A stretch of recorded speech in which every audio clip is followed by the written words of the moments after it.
Well, still to come, airmen flex their muscle during Kunsan's readiness exercise. Plus, we meet someone who actually NEO'd out of the Republic 50 years ago. Stay with us.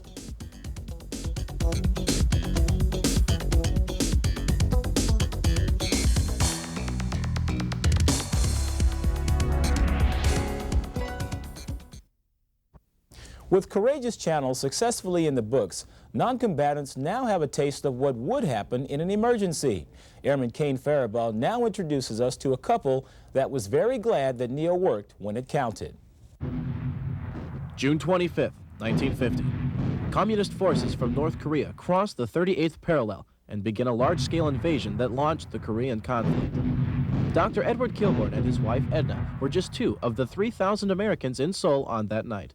We went to bed as usual, put the kids to bed, and at 1 o'clock in the morning, a representative from the United States Embassy came to our front door and knocked on the door, and my husband went down and he said, "The communists have broken through the lines, the tanks are headed towards the city of Seoul, and women and children must get out and get out immediately with what you can carry in your hand."